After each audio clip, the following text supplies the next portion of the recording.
Now we are going to discuss about classification of lipids. Okay, तो अब तक हम लोगों ने लिपिड्स के बारे में देख लिया था। लिपिड्स की कुछ इंफॉर्मेशन थी, जैसे कि सिंपल लिपिड्स और उनका नोमेनक्लेचर कैसे होगा। ठीक है, तो क्लासिफिकेशन देखा on the basis of double bonding saturated fatty acids and unsaturated fatty acids. जिनमें डबल बॉन्ड प्रेजेंट होते हैं उन्हें हम लोग अनसैचुरेटेड फैटी एसिड कहते हैं, और जिनमें डबल बॉन्ड प्रेजेंट नहीं होते हैं उन्हें हम लोग सैचुरेटेड फैटी एसिड कहते हैं।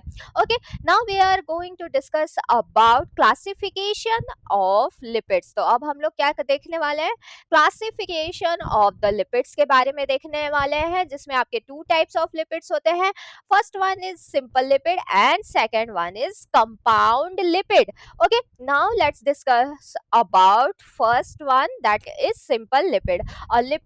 A simple lipid is a fatty acid ester having a various alcohols with no other group. तो इनमें क्या होती है, लॉन्ग हाइड्रोकार्बन चेन होने वाली है, जिनमें ईस्टर लिंकेज होने वाला है विथ एल्कोहलिक ग्रुप। इसके अलावा सिंपल लिपिड में कुछ और चीजें नहीं प्रेजेंट होगी।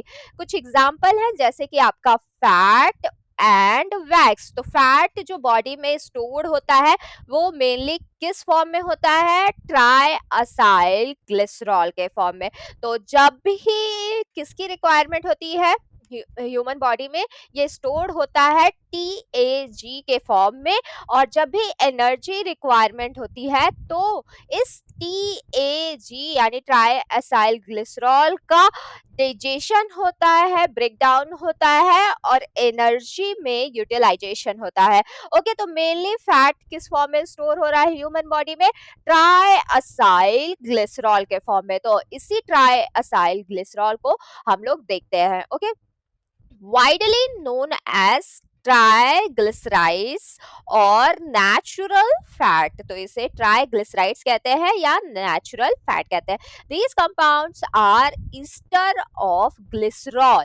क्या होते हैं, esters of glycerol and fatty acid. Glycerol, esters of glycerol and fatty acid. आपका ये जो चेन है ये फैटी एसिड चेन है और ये आपका ट्राइग्लिसरॉल प्रेजेंट है। ये जो इतना पार्ट है ये ग्लिसरॉल का पार्ट है। ठीक है, किसका पार्ट है, ग्लिसरॉल का पार्ट है। Okay, so this is glycerol, this is glycerol. Okay, तो ये पूरा क्या पार्ट, किसका पार्ट है, ग्लिसरॉल का पार्ट है। और ये आप देख सकते हैं ये किसका पार्ट है, ये पूरा आपका लॉन्ग फैटी एसिड चेन्स है। ओके, तो ट्राइअसाइल ग्लिसरॉल का स्ट्रक्चर यहाँ पे आप लोगों को क्लियर होगा। ठीक है, the triglycerides contain the triglycerides containing the same fatty acid or in all three ester position, तीनों ester position पे सेम आपका फैटी एसिड प्रेजेंट होने वाला है। Okay, the triglycerides containing the same fatty acid in all three ester position are called simple triglyceride. अगर तीनों fatty acid की chain same है तो उसे हम लोग सिंपल ट्राइअसाइल ग्लिसरॉल कहते हैं, सॉरी ट्राइग्लिसराइड्स कहते हैं। Okay, the triglycerides contain more than one type of fatty acid at their three position. अगर तीनों पोजीशन पे more than one fatty acid present है तो उसे हम लोग मिक्स्ड ट्राइग्लिसराइड्स कहते हैं। तो ट्राइग्लिसराइल ग्लिसरॉल के टू टाइप, एक होता है सिंपल TAG और दूसरा होता है मिक्स्ड। मिक्स्ड में आपका more than two fatty acid chain की वैरायटीज प्रेजेंट होगी थ्री पोजीशंस पे। ओके, और same fatty acid chain present हुई तीनों पोजीशन पे और तीनों ईस्टर पोजीशंस पे, तो उसे हम लोग सिंपल क्या कहते हैं, सिंपल ट्राइग्लिसराइड्स कहते हैं। Okay, triglycerol, triacyl glycerol is essential for providing energy to the body. ये एक एसेंशियल कंपाउंड है जो कि बॉडी को एनर्जी प्रोवाइड करने का काम कर रहा है। Triglycerides are vehicle of energy storage primarily in adipose tissues. यहाँ पे क्या लिखा है, triglycerides are vehicle of energy storage. ये एक तरह का व्हीकल होता है एनर्जी स्टोरेज का, जो प्राइमरली कहाँ स्टोर होता है, एडिपोज टिश्यू में, जिसे फैट स्टोरेज टिश्यू भी कहते हैं। तो एडिपोज टिश्यू में आपका क्या, फैट स्टोर होता है। ओके, ये एडिपोज टिश्यू में मेनली क्या होता है, स्टोर्ड होता है। और ये एनर्जी व्हीकल कैसे, जब भी किसी एनर्जी की रिक्वायरमेंट होगी वो टीएजी के ही फॉर्म में पूरी बॉडी में ट्रेवल करता है। ठीक है, किस फॉर्म में, टीएजी यानी ट्राई असाइल ग्लिसरॉल के ही फॉर्म में ट्रेवल करेगा, और जहां पे रिक्वायरमेंट होगी एनर्जी की वहां यूटिलाइज होगा। Okay, just in case carbohydrate is not present at that particular time. Okay, hope यहाँ तक आप लोगों को ट्राई असाइल ग्लिसरॉल क्लियर हो चुका होगा। Next is wax. Wax is formed as a result of esterification of fatty acid. तो wax कैसे बनता है, esterification of fatty acid. Fatty acid के एस्ट्रिफिकेशन से वैक्स का फॉर्मेशन होता है with monohydric alcohol, monohydric alcohol of high molecular weight. Okay, wax are found in a wide variety of organisms. For example, wax serve as a protective coating on surface of animals and plants, and also reduce water loss in tropical plants. तो wax का main function क्या है, ये water loss होने से protect करता है। Okay, now it's time to see about compound lipids. Let's talk about compound lipids. Okay, compound lipids are fatty acid ester with alcohol containing additional groups. The fatty acid component of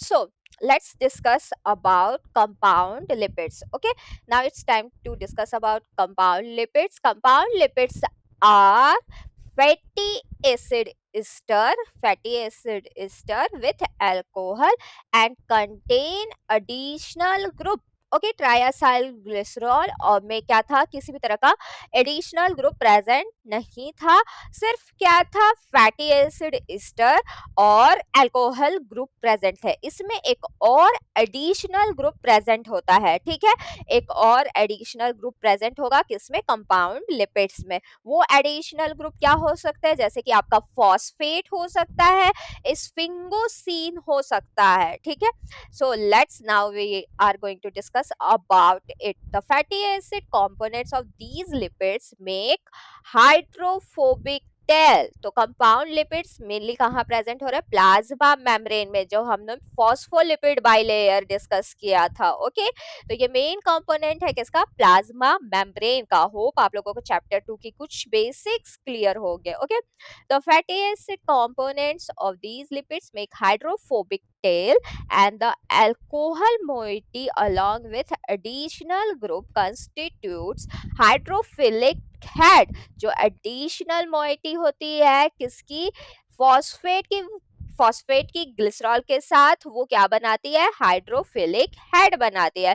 तो ये और hydrophilic head भी होते हैं। ठीक है, such a structure known as amphipathic molecules. तो इनसे स्ट्रक्चर को हम लोग क्या कहते हैं, एम्फीपैथिक मॉलिक्यूल्स कहते हैं। ओके, जो डुअल नेचर शो करता है, जैसे कि आपका हाइड्रोफोबिक, जैसे कि आपका हाइड्रोफोबिक एंड हाइड्रोफिलिक नेचर, इसे हम लोग एम्फी पैथिक मॉलिक्यूल्स कहते हैं। Common example of compound lipid include phospholipids and steroids. तो कुछ कॉमन एग्जांपल है कंपाउंड लिपिड के, पहला है आपका फॉस्फोलिपिड और दूसरा है आपका steroids.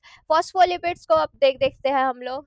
Phospholipids are amphipathic molecules made up of two hydrophobic hydrophobic fatty acid tail. तो इसमें कितने hydrophobic fatty acid tail present होते हैं? 2। एंड हाइड्रोफिलिक फॉस्फेट ग्रुप, इसमें हाइड्रोफिलिक फॉस्फेट ग्रुप होता है जो कि head, as a head function करता है।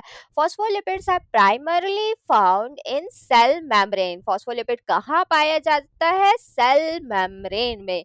Cell membrane is made up of phospholipid, हमेशा याद रखिएगा रखिएगा। चैप्टर 2 में हम लोगों ने फॉस्फोलिपिड का स्ट्रक्चर देख लिया था। These compounds are composed of fatty acid chains attached to glycerol backbone। तो ऐसे फैटी एसिड चेन जो ग्लिसरॉल बैकबोन से अटैच्ड हो उसे हम लोग ग्लिसरोफॉस्फोलिपिड कहते हैं। और अगर वो बैकबोन आपका स्फिंगॉइड हुआ तो उसे हम लोग स्फिंगोफॉस्फोलिपिड्स कहेंगे। क्या कहेंगे? स्फिंगोफॉस्फोलिपिड। Okay, glycerophospholipid, sphingophospholipid. तो फॉस्फोलिपिड्स के two types, glycerophospholipid and sphingophospholipid. Two types कौन कौन से हुए? glycerophospholipids and sphingophospholipid. A modified phosphate group occupy third carbon of glycerol in glycerophospholipid। तो मॉडिफिकेशन में आपका जो थर्ड कार्बन है ग्लिसरॉल का वो मॉडिफाइड होता है ग्लिसरोफॉस्फोलिपिड में। उस थर्ड कार्बन एटम पे आपका फॉस्फेट ग्रुप प्रेजेंट होगा। A phospholipid is defined by the kind of यहाँ पे आप लोग देख सकते हैं kind of modifier attach to phosphate group. तो फॉस्फोलिपिड्स को क्लासिफाई किया जा सकता है यहाँ पे कौन सा ग्रुप आपका प्रेजेंट है उसके बेसिस पे इसको मॉडिफाई किया जा सकता है। जैसे फॉस्फोटाइडल सीरीन, ठीक है, कुछ एग्जांपल है जैसे कि आपका फॉस्फोटाइडल टाइडल सेराइन, ठीक है, फॉस्फोटाइडल इथेनॉल अमीन फॉस्फो। अगर यहाँ पे आपका इथेनॉल अमीन प्रेजेंट है तो उसे हम लोग फॉस्फोटाइडल इथेनॉल अमीन बोलेंगे। ओके, अगर यहाँ पे आपका कॉलीन ग्रुप प्रेजेंट है तो उसे हम लोग फॉस्फोटाइडल कॉलीन कहेंगे। ये कुछ मॉडिफिकेशन है फॉस्फोग्लिसरोलिपिड्स के। ओके, तो इसके बेसिस पे इसे और फर्दर क्लासिफाई किया जाता है। ठीक है, टाइडल स्पेलिंग मिस्टेक काफी लंबे टाइम के बाद हुई है। ओके, तो the most common are choline. तो कुछ कॉमन फॉस्फोलिपिड फॉस्फोग्लिसरोलिपिड्स के टाइप्स है phosphatidyl choline and phosphatidyl serine. Okay, तो कुछ कॉमन एग्जांपल कौन कौन से हुए? Phosphatidyl choline, phosphatidyl serine. ठीक है, similarly, in case of sphingolipids, when the head group contain only hydrogen atom, it is called ceramide. अगर head group के पास केवल हाइड्रोजन एटम प्रेजेंट होगा तो उसे क्या कहेंगे? सेरामाइड कहेंगे। ठीक है, head group के पास क्या हुआ? सिर्फ हाइड्रोजन एटम हुआ तो वो क्या कहलाएगा? Ceramide. Many a time the head group in sphingolipid can be phosphocholine yielding sphingomyelin. बहुत बार क्या क्या होता है कि जो आपका हेड ग्रुप है स्फिंगोलिपिड में वो क्या हो सकता है? फॉस्फोकॉलिन। ठीक है, और उसमें अगर फॉस्फोकॉलिन ऐड होगा तो वो किसका फॉर्मेशन करेगा? स्फिंगोमाइलिन का, जो कि आपका माइलिन शीट को कवर करने का काम करती है, प्रोटेक्ट करने का काम करती है। ओके, माइलिन शीट फॉर्मेशन में हेल्प करती है। In sphingolipid, the fatty acid chain is attached to sphingoid backbone via amide linkage instead of Easter linkage. ठीक है, स्फिंगोलिपिड में क्या होता है? जो फैटी एसिड चेन है वो स्फिंगॉइड बैकबोन किससे अटैच होती है? अमाइड लिंकेज से इंस्टीड ऑफ ईस्टर, ईस्टर के बजाय अमाइड लिंकेज से कनेक्ट होती है। Okay, phospholipid do not spontaneously mix with water. Instead, they acquires a sphere shape structure known as micelle. तो फॉस्फोलिपिड वाटर में इनसॉल्युबल है, वो एक स्ट्रक्चर का फॉर्मेशन करती है जिसे हम लोग क्या कहते हैं, मिसल फॉर्मेशन। ठीक है, तो इस मिशेल के फॉर्मेशन में क्या होता है, यहाँ पे आपका वाटर मॉलिक्यूल होता है और ये नॉन हाइड्रोफोबिक टेल से इंटरैक्ट करती है। ठीक है, मिसल का फॉर्मेशन करती है। किसका फॉर्मेशन कर रही है, मिसल का। ठीक है, यहाँ पे आप लोग क्या कहते हैं, स्फिंगोफॉस्फोलिपिड का स्ट्रक्चर देख सकते हैं। ये फॉस्फोटाइडल कॉलिन है। ठीक है, ये क्या है, फॉस्फोटाइडल कॉलिन का स्ट्रक्चर है। यहाँ पे स्फिंगोसीन यूनिट है और अगर ये फॉस्फोटाइडल कॉलिन अटैच होगा तो किसका फॉर्मेशन करेगा, स्फिंगोमाइलिन का। यहाँ पे आप लोग स्ट्रक्चर के बेसिस पे देख चुके हैं कि ग्लिसरॉल बैकबोन में आपका 2 फैटी एसिड चेन होता है अनसैचुरेटेड, जिसमें आपका डबल बॉन्ड प्रेजेंट है। ठीक है, इसे हम लोग क्या कहते हैं, किंग। क्या कह रहे हैं, किंग के कह रहे हैं। और ये आपका सैचुरेटेड फैटी एसिड है जिसमें आपका डबल बॉन्ड नहीं प्रेजेंट है। ओके, तो ये एक मिसल का फॉर्मेशन करती है जिसमें जो वो नॉन पोलर रीजन है वो नॉन पोलर में डिसॉल्व होगा और हाइड्रोफोबिक में एक ड्रॉपलेट जैसा स्ट्रक्चर बना लेगा, स्फीयर जैसा, जिसे हम लोग मिसल कह रहे हैं। Now it's time to discuss about steroids. Steroids are distinct from other lipids in having a peculiar four fused ring structure। तो इसके पास कोलेस्ट्रॉल लाइक स्ट्रक्चर होता है। ठीक है, क्या है, इनके पास कोलेस्ट्रॉल है। However like all other types of lipid discussed so far, steroids are hydrophobic in nature and insoluble in water. तो steroids purely hydrophobic in nature है। ठीक है, they are not amphipathic molecules, they are hydrophobic molecules और water insoluble है। In a cell steroid act as a receptor. Steroid का क्या function होता है, receptor, ligand and help to control metabolism. Steroids किसमें, इस रिसेप्टर और लिगेंड, यानी एक रिसेप्टर का फॉर्मेशन करते हैं जहां पे आपकी सिग्नल्स रिसीव होती है। ठीक है, प्लाज्मा मेम्ब्रेन है, यहाँ पे आपका ये रिसेप्टर प्रेजेंट है और ये सिग्नल्स आ रहे हैं। ओके, रिसेप्टर लिगेंड के फॉर्मेशन में हेल्प करते हैं और मेटाबॉलिज्म को कंट्रोल करने का काम कर रहे हैं। ठीक है, cholesterol is most common derivative of steroid. Cholesterol कैसा है, इसमें जो आपका स्टेरॉइड्स है उसमें चेन लाइक स्ट्रक्चर के बजाय आपके फ्यूज्ड रिंग लाइक स्ट्रक्चर होते हैं। कैसे स्ट्रक्चर होते हैं, four fused ring like structure होते हैं। ओके, अब यहाँ पे देख सकते हैं कोलेस्ट्रॉल मोस्ट कॉमन डेरिवेटिव है किसका, स्टेरॉइड्स, जो कि एनिमल्स में प्रेजेंट होता है। ठीक है, क्या प्रेजेंट होता है, कहाँ प्रेजेंट होता है, एनिमल्स के केस में प्रेजेंट होता है cholesterol. Synthesize primarily by liver. तो ये किससे सिंथेसाइज हो रहा है, लीवर सेल से। Okay, cholesterol is a key precursor of all steroid hormones. तो कोलेस्ट्रॉल ही आपका प्रिकर्सर मॉलिक्यूल है बॉडी में जो अदर स्टेरॉइड हार्मोन्स है, जैसे कि आपका टेस्टोस्टेरोन, इस्ट्राडायोल, इस्टरडायोल, ये सारे जो आपके स्टेरॉइड हार्मोन्स हैं उनके सिंथेसिस का ये प्रिकर्सर मॉलिक्यूल है। Okay, beside cholesterol is also found in a plasma membrane of most eukaryotic cell where it provide rigidity. Cholesterol का एक और फंक्शन है, जो प्लाज्मा मेम्ब्रेन में फ्लूइडिटी होती है उसे रिजिड लाइक स्ट्रक्चर में चेंज करना। ठीक है, तो वो कोलेस्ट्रॉल क्या करता है, प्लाज्मा मेम्ब्रेन को एक रिजिडिटी प्रोवाइड करता है। Okay, common example of steroid found in plant is phytosterol. तो प्लांट्स के केस में जो स्टेरॉइड्स है उसे हम लोग फाइटोस्टेरॉल और स्टिग्मा स्टेरॉल कहते हैं। क्या कहते हैं, फाइटोस्टेरॉल एंड स्टिग्मा स्टेरॉल कहते हैं, विच रेगुलेट मेम्ब्रेन फ्लूइडिटी। वो क्या करते हैं, मेम्ब्रेन की फ्लूइडिटी को रेगुलेट करने का काम करते हैं एंड परमिएबिलिटी प्रोवाइड करते हैं, परमिएबिलिटी। ओके, एर्गोस्टेरॉल, एर्गोस्टेरॉल क्या होते हैं, important precursor of vitamin D. Very important question कि एर्गोस्टेरॉल किसका प्रिकर्सर है? विटामिन डी का, and typically found in fungi. कहाँ पाया जाता है? फंजाई में। तो प्लांट के केस में कौन कौन से हैं?